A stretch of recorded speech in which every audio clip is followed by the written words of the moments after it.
Bismillahirrahmanirrahim. Assalamualaikum warahmatullahi wabarakatuh. Selamat datang di Lamsang Channel. Pada video perdana saya kali ini, saya akan membahas tentang bagaimana cara mengambil keputusan. Langkah-langkah apa saja yang perlu kita penuhi dalam mengambil sebuah keputusan. Baik, langsung saja. Untuk yang pertama adalah perangkat-perangkat kita dalam menentukan keputusan harus bagaimana, yaitu sudut pandang.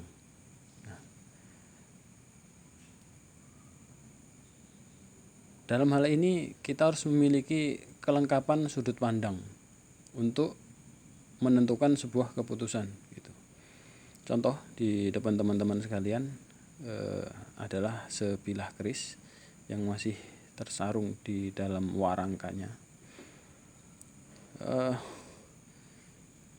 Kita bisa mempersepsikan, kita bisa menilai keris dari berbagai hal, dari berbagai sudut pandang. Contoh ketika kita melihat keris dari sudut pandang atau kacamata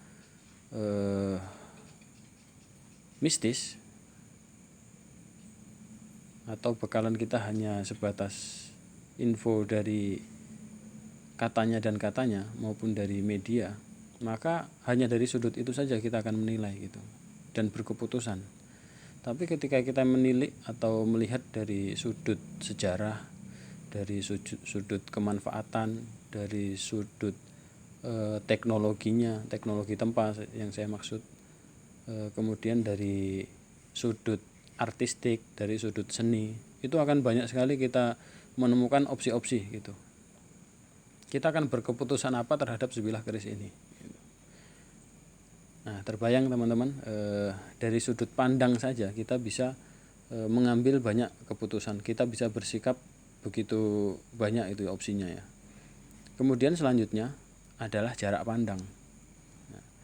Dari sebilah keris yang berada di hadapan saya, di hadapan kita, begitu banyak kemungkinan ketika kita berjarak kita melihat hanya dari kejauhan, kita melihat hanya dari gambaran-gambaran. Nah, seperti itu. Melihat ini jangan kita maknakan hanya sebatas lihat, sebatas mata saja teman-teman. Melihat ini konteksnya sangat luas sekali. Melihat ini bisa dikatakan data dan fakta juga, itu merupakan dari salah satu penyebutannya, salah satu dari komponen melihat. Nah, seperti itu.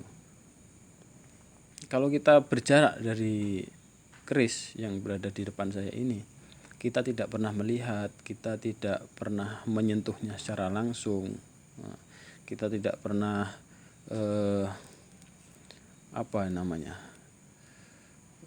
melihat proses tempanya, merasakan bagaimana keris itu maka itu akan sangat mempengaruhi keputusan kita terhadap persepsi terhadap keris itu sendiri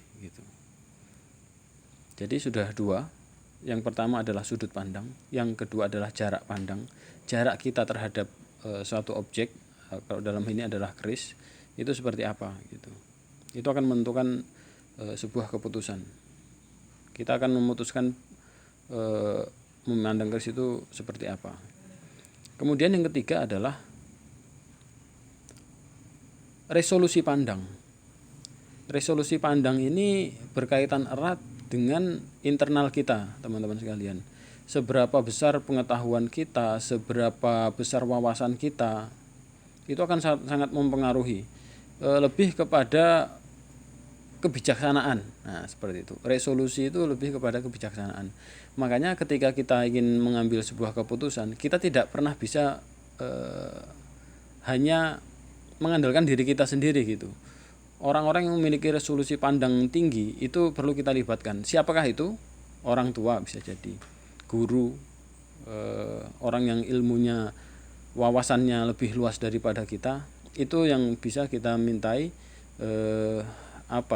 untuk mengisi resolusi kita, agar kita mampu melihat sesuatu persoalan, sesuatu benda itu dengan sejelas-jelasnya.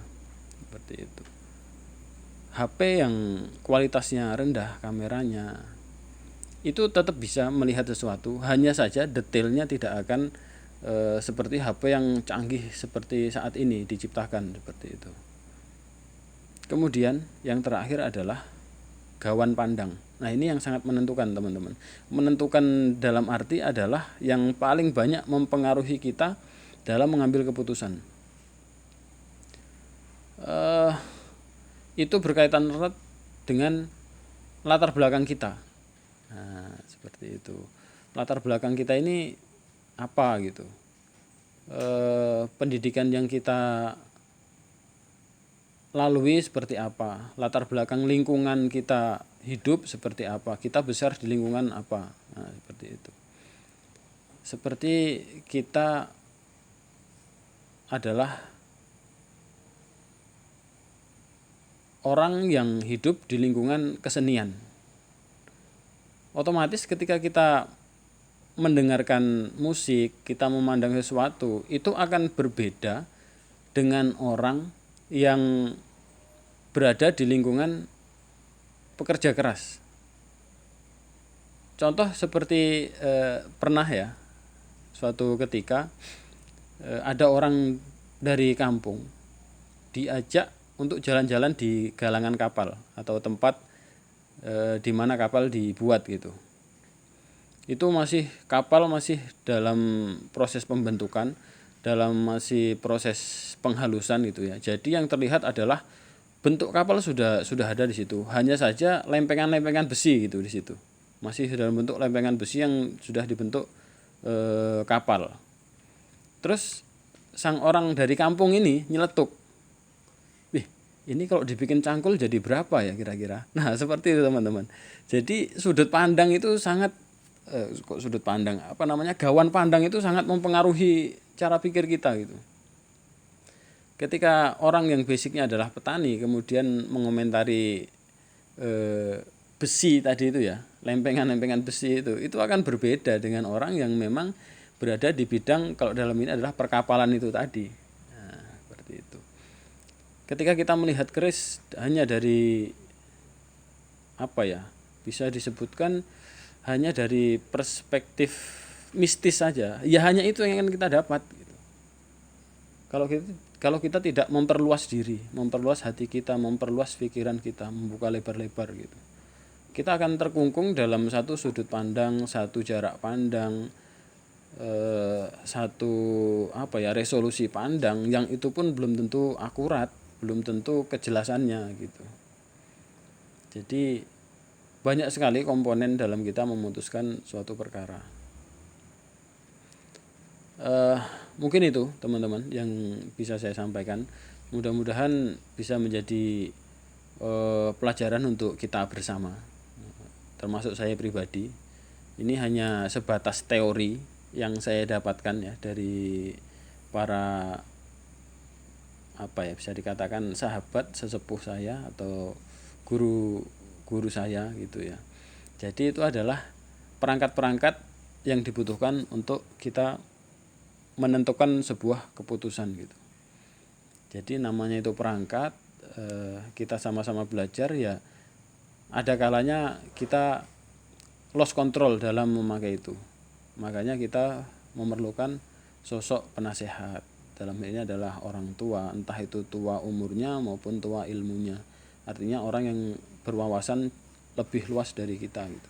Sehingga kita tidak salah-salah gitu. Salah-salah dalam menilai, salah-salah dalam berkeputusan.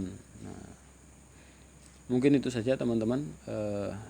Jika ada kesalahan, jika ada masukan, koreksi, silahkan dicantumkan di kolom komentar. Kita akan bahas atau akan menjadi bahan koreksi bagi saya untuk lebih baik ke depannya. Nah, seperti itu. Oke, salah hilapnya saya mohon maaf. Assalamualaikum warahmatullahi wabarakatuh.